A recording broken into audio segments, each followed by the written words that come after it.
দুপুরবেলা ও খাইতে আসছিল, কোনোভাবেই তো আমারে ঘুরতে নিয়ে যাইবে না। এত সুন্দর বৃষ্টি বৃষ্টি ওয়েদার, আপনারা দেখলে জাস্ট পাগল হয়ে যাইবেন।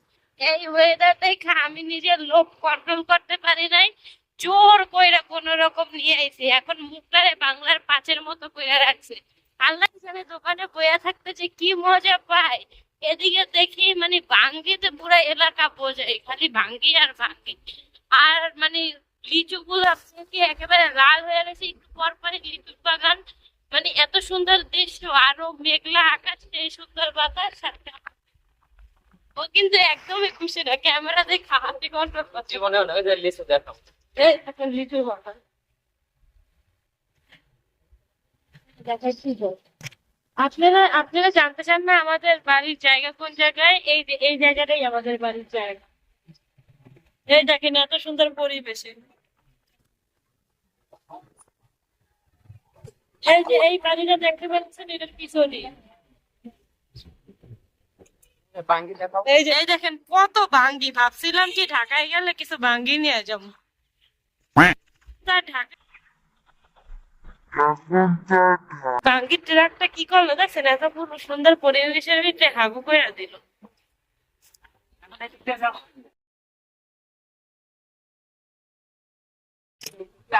ভয়ঙ্কর বৃষ্টি। দেখেন কি রকমের ভয়ঙ্কর বৃষ্টি, কি সুন্দর ওয়েদার, মানে চিন্তা করতে পারেন কত ভয়ঙ্কর। চলো চলো গাড়ি ঘুরাও, গাড়ি ঘুরাও। ঝড় উঠতেছে, আমরা তো আইসাই বিপদে পড়ছি। দেখেন কি পরিমাণের ঝড় উঠতেছে। আরে গাড়ি ঘুরাও।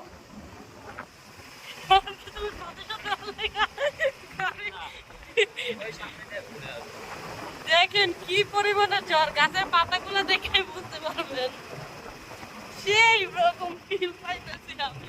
রাইজা না থাকলে আমি কোনোভাবেই যাইতে না, খালি রাইজা দেখে যাইতে চাই। এত সুন্দর পরিবেশ, সত্যি কথা বলতে অনেক বাতাস থাকার কারণে আমি নয়েজ রিমুভ করে দিছি, এই কারণে আমার ভয়েসটা এরকম শোনাচ্ছে। দেখেন গাছ ভর্তি কত কত লিচু।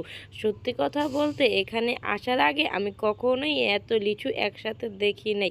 পাকা পাকা টসা টসা লিচু দেখে তো লোভই আসতেছে, আমার মতো কি আপনাদেরও লোভ আসতেছে? রাস্তাটা এত সুন্দর ছিল যা বলে প্রকাশ করা যাবে না। চারপাশে শুধু গাছ, লাল লাল লিচু ধরে আছে। এত পরিমাণে লিচু হয়েছে, মাশাআল্লাহ, আল্লাহর রহমত দেখে চোখটা চারপাশে একেবারে এত জুড়িয়ে লিচু, গেল। আসলে দৃশ্যগুলো খুবই মনোমুগ্ধকর। লিচু দেখাই তো অনেক খাইতে ইচ্ছা করে, একেবারে পাকা পাকা টসা টসা সেই স্বাদের লিচু। আমি মানে এত সুন্দর ওয়েদার, এত সুন্দর লিচু, আমি খুব খুশি হইতেছি। কিন্তু এই বেচারারা একদমই খুশি না, কারণ দোকানে যাইতে যায়। আবার বলে কি দোকানে থাকতে থাকতে নাকি কাল পাছা ব্যথা হয়ে যায়, তাও দোকানেই থাকতে চায়। দেখেন কি পরিমাণের মেঘ। কিন্তু ওয়েদারটা সেই।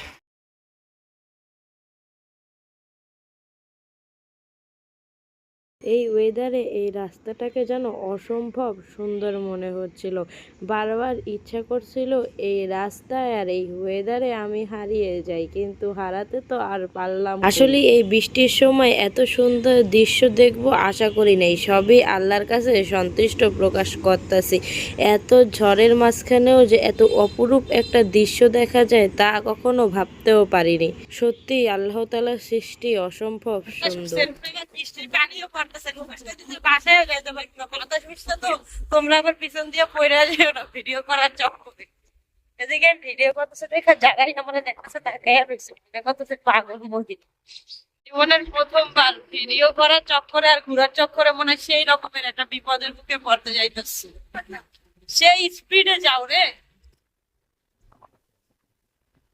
সেই রকমের বাতাস উঠছে বাবা, চোখ করতে পারতেছে না, মোবাইল উঠে যেতেছে। এত সুন্দর আবহাওয়া ছুঁয়ে যাইতে ইচ্ছা করতেছে না, কিন্তু রাইজা আছে দেখা যাওয়াই লাগবে, নাহলে আমি ভিজতাম তাও যাইতাম না। এত সুন্দর পরিবেশ।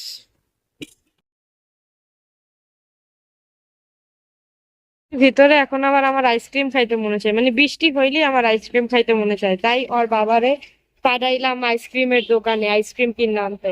একই জামাইরে জোর কইরা ঘুরতে আনছি, এরপরে ঘুরতেই না আবার বিপদে ঝড়ের মুখেও পড়ছি, এখন আবার তাতেও আমার হইতাছে এই বৃষ্টির ভিতরে ঠান্ডা ঠান্ডা পরিবেশে আমার আবার মনটা চাই শুধু আইসক্রিম খেতে। এখন স্বামীকে বলার পরে সে রাগ করলেও আমার বাইনার কাছে হাইরে যে তার কোন আইসক্রিম আইন নাই দেওয়া লাগলো আমার জন্য। এদিকে তার কাছে আবার 30 টাকা দামের কোন 40 টাকা রাখছে দেখা তো সে মহা বিরক্ত। তাতে কি বাবা, আমি তো বৃষ্টির ভিতরে আমার পছন্দের আইসক্রিমটা পেয়ে গেছি। বৃষ্টির ভিতরে আইসক্রিম খেতে যে কি ভালো লাগে তা বলে প্রকাশ করতে পারবো না। ও যে সময় আইসক্রিম নিয়ে এসেছিল না, আমার ওই একটা movie, শুধু তোমার জন্য মুভির সিনের কথা মনে পড়ে আছে যে আইসক্রিম কিনতে যাই অ্যাক্সিডেন্ট হয়েছে ওইটা। এইখানে রূপস বলতেছে এত ঝড় চলে আসছে আমি তো আর দোকানে যাইতে পারবো না, তাতেও আমি অনেক খুশি। সে দোকানে গেলেও খুশি আমি, না গেলেও খুশি আমি।